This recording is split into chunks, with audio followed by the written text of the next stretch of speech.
Now we reach the final fourth part, which is actually similar to the third part, but it's even more emotional. It's considered the most climatic, the most epic in its search of feelings. Here you need to convey a lot of emotions, feelings, so this is where you pour in everything and give it your all. The similarity lies in the texture of the right hand, which remains consistent. If we compare the third and fourth parts, you'll see that everything you played in the four measures of the third part, G, A, I consider this as one harmony, meaning one pattern. Then the second, the third, the 19th measure, and the 24th. So there are four of them. And they will repeat again in the fourth part. So you need to learn them separately. Create emotion associations to understand how they sound, how they feel, and how you respond to them. For example, I rap to the first one a very soulful, cheerful way, emotionally sad. It's very plaintive, conveying a lot of feelings here. Then it shifts. More like a sense of calm, more hope, as if everything is alright, don't worry. The third phrase. It's like, but no, things are still bad. And the fourth is, again, full of hope. Like, I don't want to cry, I don't want to give up. I want to keep living. So come up with some thoughts or associations to help remember them. And all these four harmonies, first sadness, then a bit of light, then complaints again, everything is bad, and then hope again, are all carried over into the fourth part. But as you can see, there is an octave marking above the right hand again. And notice it extends over the 22nd, 3rd, 4th, 5th, 6th, 7th, and 8th measures. So you'll play all these measures an octave higher than written. When you started playing the transition, I consider measure 21st as the transition into the fourth part, meaning you already starting it in the third octave, so you continue playing there. You don't move your hand further. So you played F, F, C, C, F, C, and immediately transition, blending into the fourth part. You play the same as in the third part, the previous one, starting from G harmony. From A,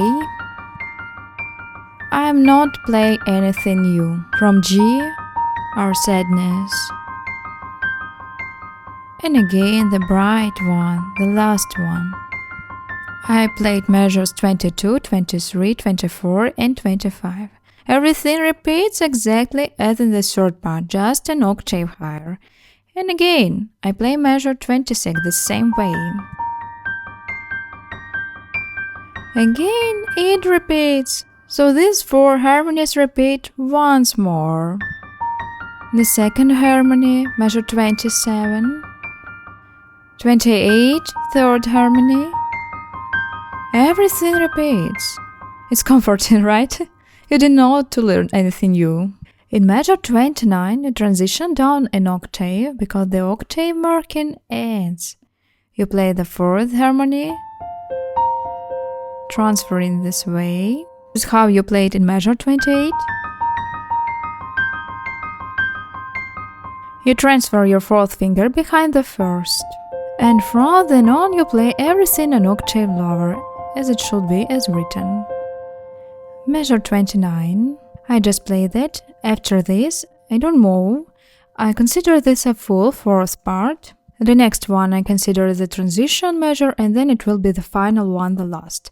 Well, I don't consider it a full part because it doesn't even have a complete phrase. It just has a final calming section. It's just a conclusion that soothes and leads us to our tonic, G minor. Now, let's look at the left hand. The texture will change because in the third part it was playing a monophonic melody with a movement-like accompaniment.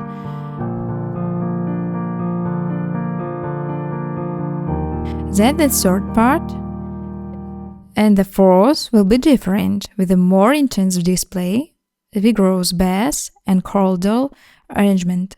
Look just by the rhythmic pattern without even playing anything. Try to familiarize yourself with the sheet music.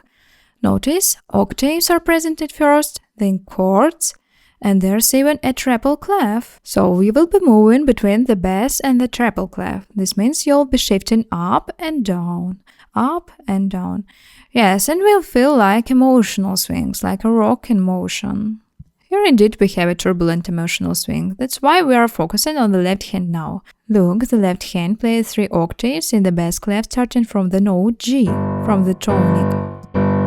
3 8 notes, 1 and 2. Then the treble clef is drawn. This means you move up to the small and first octave. You play G again. So you take the G you played and transfer it to the higher octaves, G. Then the chords follow. You move up to B flat on the outer edges, and in the middle it will be D and G played with the fourth finger. It's very important to emphasize the upper voices here, so make sure your first finger is ready to firmly press on the higher notes, because in the left hand you'll be shown a theme of resistance, of some kind of internal turmoil, as if something is boiling inside you.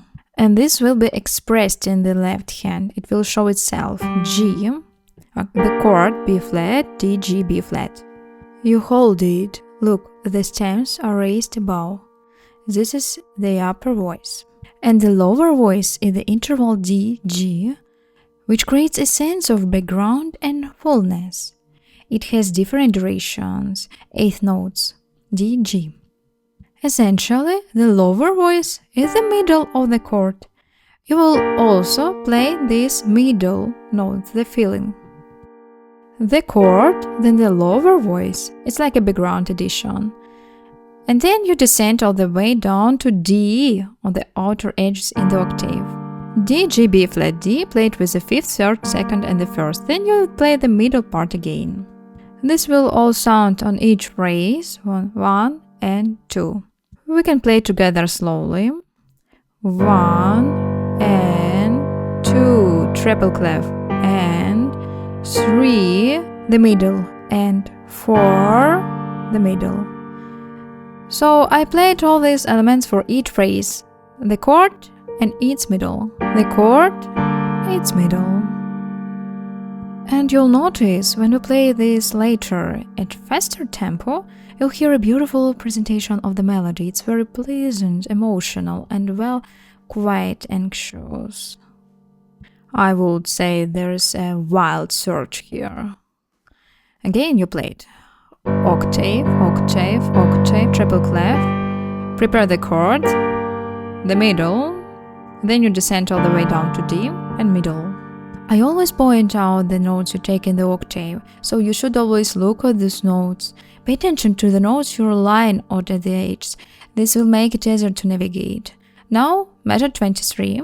You rise higher to B flat, the harmony of hope, the kind of enlightenment. Play the octave 3 times again. Treble clef, move upwards, F. Then move through the key to A on the octave, A, D, F, A. Play the middle again. It's interesting, right? Again, the same texture. And then you descend back to D at the edges. Here you play D, F, A, D. Be careful to play the triad through the key here. In the first version, you play the triad through the key at the top. In the second version, you can see how the harmony has changed in sound. You play the triad here, at the bottom. It's D minor triad. And again, you play the middle. And once more. 1 and 2 and treble clef 3 and the note D 4 and we descend even lower. We go all the way down to E flat. Play it 3 times again. 1 and 2 treble clef G. We rise into B flat. And here we play B flat, E flat, G, B flat. And this is the only case where we shift only the fifth finger to the right. Only right fifth. Watch. It's as if you slightly change the harmony, making it sound more minor. 1 and play it D minor. Then move your hand to E flat. E flat, G, C, E flat in the octave. And again play widely in an open position with the middle. Again.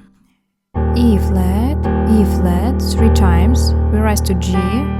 B flat in the octave, shift the fifth finger, nothing has changed.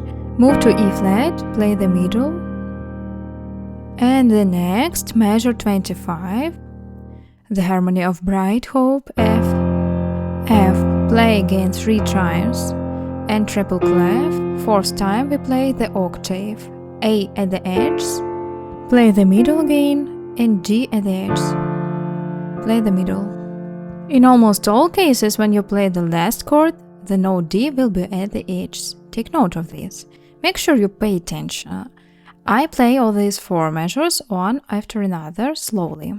G, 2, and B flat in the octave, D in the octave, B flat moved, triple clef F, A in the octave, D in the octave, again the middle, E flat moved down, a very beautiful deep harmony, G, B flat moved to C, E flat middle, F, play 3 times, and F in the treble clef, A at the edge middle, G at the edge middle. I play faster with counting with the beat 1 and 2 and 3 and 4, and please highlight the upper voices 3 and 4 and 1 and 2 and 3 and 4 and 1 and 2 and 3 and 4, and the hand should be wide like a lion's paw. Imagine that you are handling something very large. It should fall gently, softly. It shouldn't feel rigid like wood. The same applies when you move your left hand upwards. You shouldn't have this like, I'm a robber. Do you recognize it? My name is Robber. I move robotically with very sharp movements. No, you should have a curved movement, look. We move in an arc. The movements are arc-shaped. Again arc. Always pay attention to how you play as well. Your playing style is also very important. This also stands out a lot. How naturally you play. Everyone watching you will notice it. Are you playing naturally or tensely? But this exactly where you need to work well on the chords in the middle voice.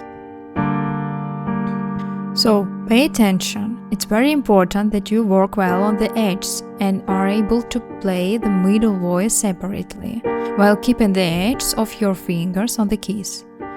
You can practice like this several times. Just play the middle voice 10 or 12 times while holding the edges. Do this for all the chords. This will really help develop the independence of your hands, but don't push it to the point of strong pain, so relax immediately if you feel tension. Now let's combine both hands together. It will be easier to coordinate, because essentially your left hand will play along with the right hand on every third note. On every third note, you play together. Watch carefully. 1, 2, 3, 1, 2, 3, 1, 2, 3, 1, 2, 3, 1, 2, 3, 1, 2, 3, 1, 2, 3, 1, 2, 3. Did you feel it? 1, 2, 3, 1, 2, 3. And here you have the melody in your left hand. Show it. 1, 1, 1, 1. Move the fifth finger. 1, 2, 3, 1, 2, 3. Hold it. 1, 2, 3, 1, 2, 3, 1, 2, 3. And make sure your wrists are soft wrists here. Don't forget the circular motion of the right hand. And now we move to measure 26. Actually, the texture of the music doesn't really change here, and the notes will remain the same. The only thing that changes is the height at which you play. Look, the first two G notes are played in the lower octave, then you move up to the next octave. So you played here, and now you move up one key, then you jump up an entire octave. In the treble clef, you will move even higher, and you will play with the left hand in the second, in first octaves. Everything repeats from B flat, but the movements will be one octave higher. You play B flat twice, first B at the bottom and then slightly higher, now F at the top, A, the middle, D at the edge with the middle, E flat at the bottom, and here it's important to work hard with the left hand because it has a lot of movements from top to bottom. E flat, G, play G high, shift the chord, E, the middle, and here we moved up by one and up again. D, the middle. Excellent! So the chord technique and harmony remain the same. So you repeat the same 4 measures, but the pitch of the notes changes. For the first 2 octaves, you play them at the bottom as usual, then shift up and across an octave. Look, I was here, and now I play much higher across the octave. Then the chord in the middle, B a little higher, across the octave. Here it will be F, so there won't be an octave jump. D on the edge, the middle. E flat, next a little higher. Here you need to stretch and move widely. G, B, moved, the middle. You really need to practice as well. The next octave. Here you move directly to the next octave without jumping. Remember, play the same notes for 1, 2, then move to the next octave and again to the next one. And here you will play your theme. So it will already be lower as you play it at the beginning of the 4th section. And you can play the note F in the bass as link note. This is measure 30, you will just play F. Great, now let's play measures 26 to 29 with the right hand. In the right hand, nothing changed as I mentioned. You will play the same 4th harmonies, but now they are higher by 1 octave, as I repeated to you before, in the 3rd octave. Let's go ahead and play. And again on every 3rd note. 1, 2, 3, 1, 2, 3, moved up. 1, 2, 3, 1, 2, 3, 1, 2, 3, 1, 2, 3. On the edge, D. B flat in the left hand. Again, we moved up to F. A on the edge, middle. D on the edge, middle voice. E flat down low. More higher. Even higher. Even here you can see I got a little confused. Down low, then moved a bit higher, and here you need to rise as high as possible. This is very high, as close as possible to the right hand. Look at the distance between my right and left hand. And the last harmony is F. Here you need to move the right hand down. Then higher. And even higher.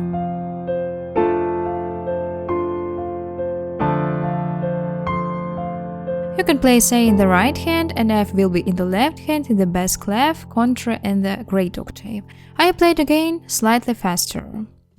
1 and 2 and 3 and 4 and 1 and 2 and 3 and 4 and 1 and 2 and 3 and 4 and we move down with the right hand.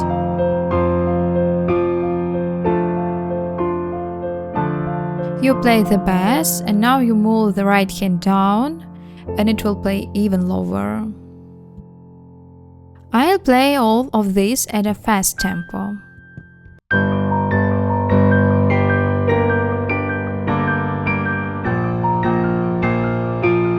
Show the same with the left hand. G, B, E, F, A, D.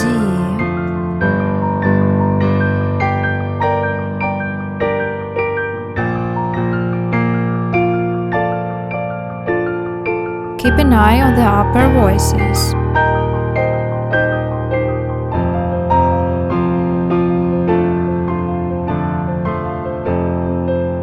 After that I don't play, and a bit faster. 1, 2, 3.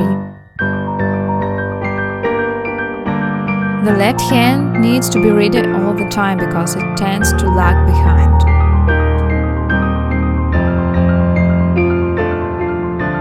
And the movement upwards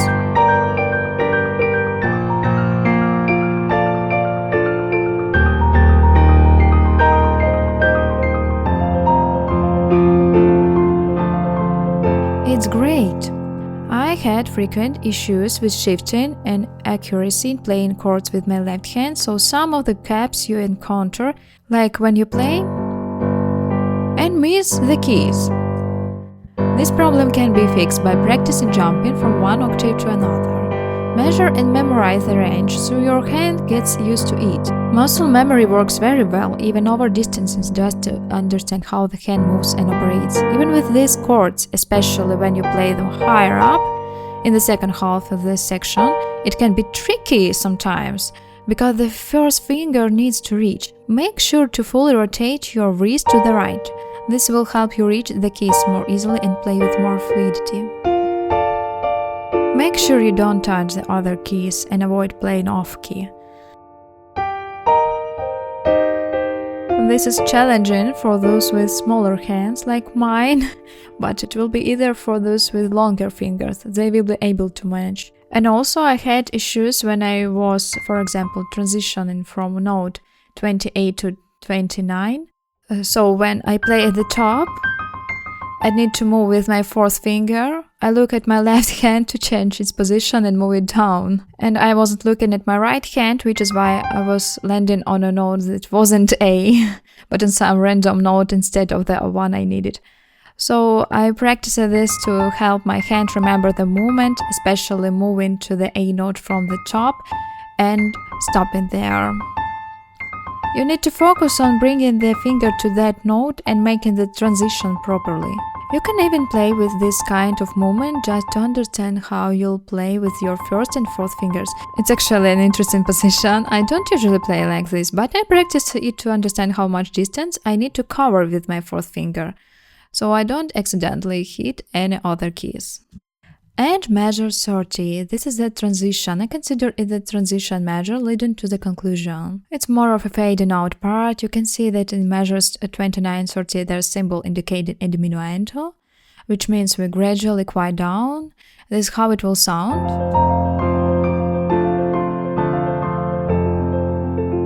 I need to calm down here, and in measure 30 I play the same pattern.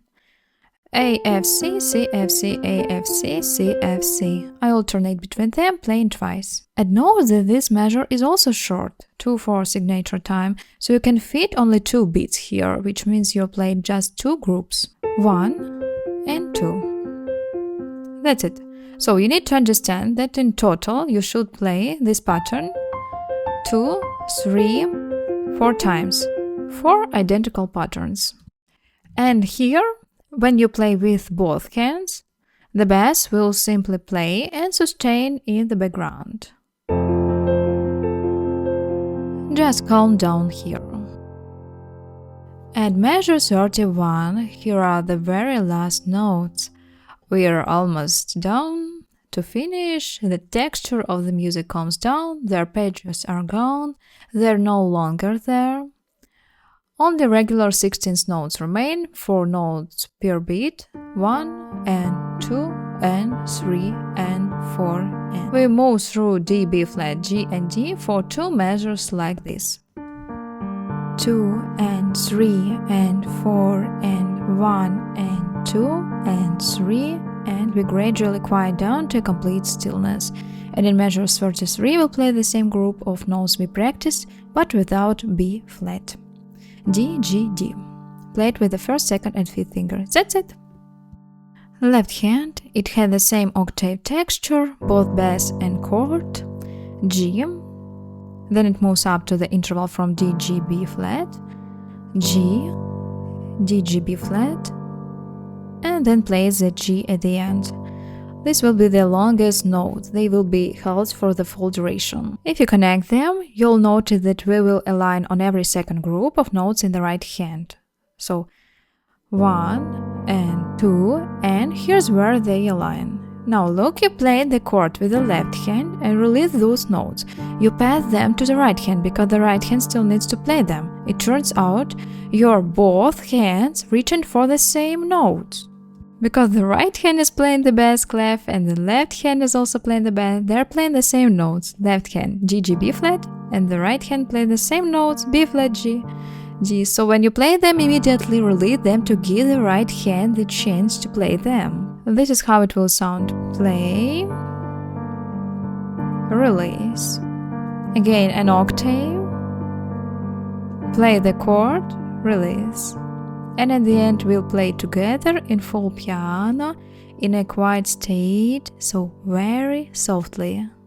Think about how you can smoothly transition from loud dynamics to soft, so that you have a balanced shift. Try to make it as even as possible. Gradually dampen the sound, calm down, especially in mezzo piano as shown here, so not very quiet, but they should already be playing softly. A diminuendo is written. Gradually weaken the sound. Quiet down. Play more gently and softly so that all the notes are heard clearly. So, play the entire fourth part with the conclusion not too quickly.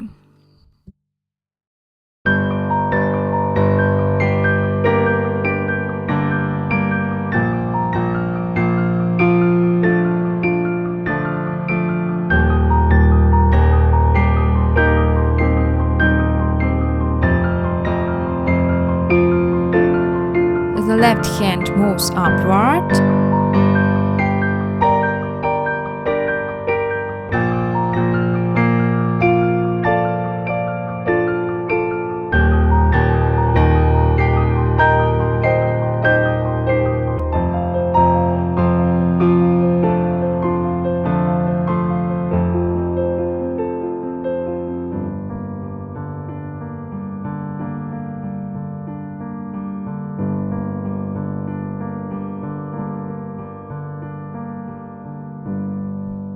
You can even slow down a bit, and there's also a small difficulty.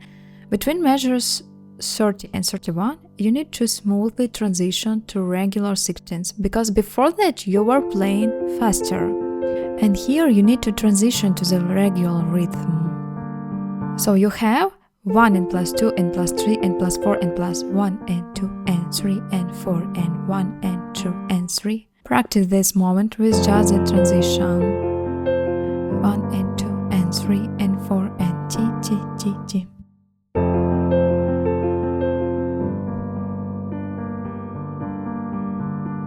You see, they are completely different in speed. I play it again.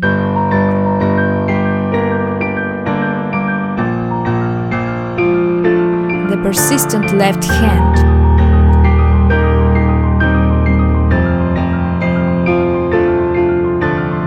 Very full sound.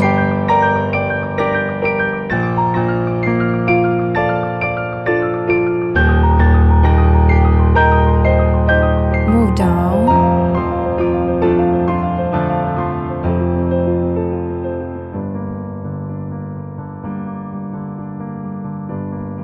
And let's again. Protest.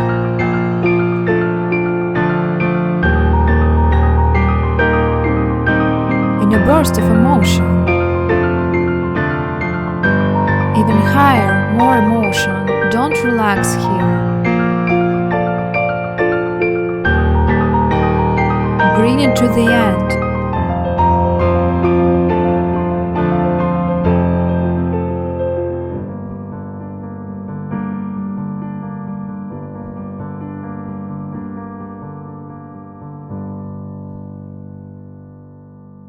Remember, the movements are very intense, so you need to give it your all, with full force, then bring it to the end, but finish softly, not with forte, but with a full piano, quiet. Now I will play the entire piece from beginning to end, a bit slower than the original tempo and then faster, at the tempo indicated at the beginning. Right now, we'll play it slower.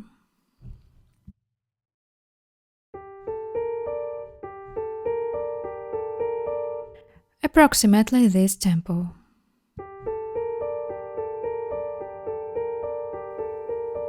The tempo is calm, it's suitable for practice. Try playing the entire piece at this tempo. Start with a soft dynamic, the introduction shouldn't be abrupt.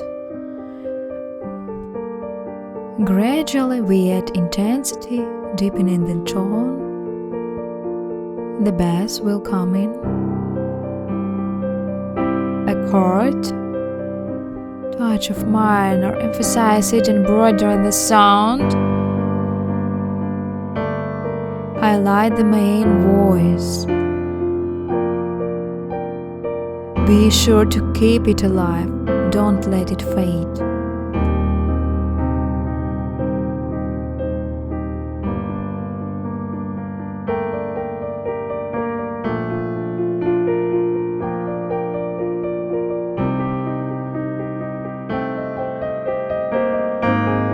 Development on the notes here.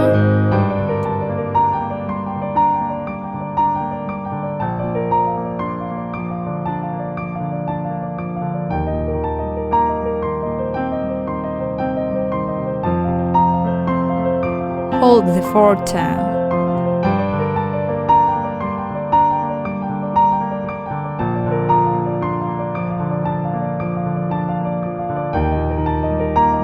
Maintain the rhythm. Expand.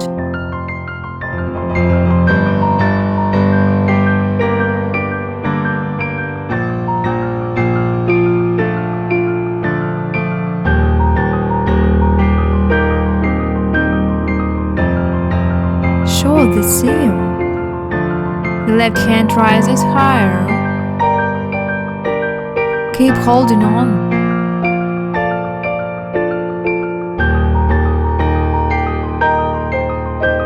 Then descend.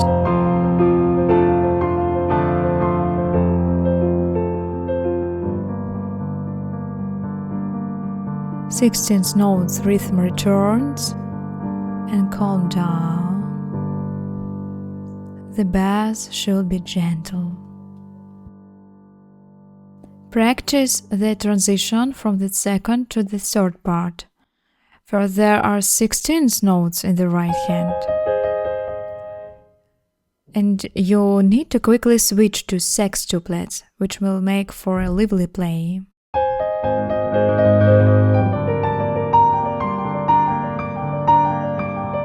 Practice the transitions between parts.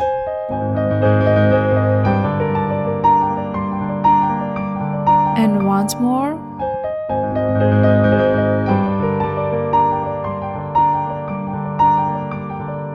And finally, let's play it in the original tempo in full as it should sound. At the beginning, about the first note staff of the score, there's a number that shows the quarter note should equal 85. What does 85 mean? It means 85 beats should sound in 1 minute. So, in 1 minute, which has 60 seconds, there are 60 beats, and 85 is a bit faster than a regular seconds tempo. I'll perform it with a metronome.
you see, in measure 33, there is a fermata sign next to the notes. It's shown with an arc and a dot in the middle. This means to hold the note longer than usually. You can even hold it until the sound completely fades, which is a natural choice when the end is extended beyond the indicated duration, allowing the music to fully quiet down and reach its natural conclusion. Congratulations on completing the breakdown of the piece, the dance For Me Wallis.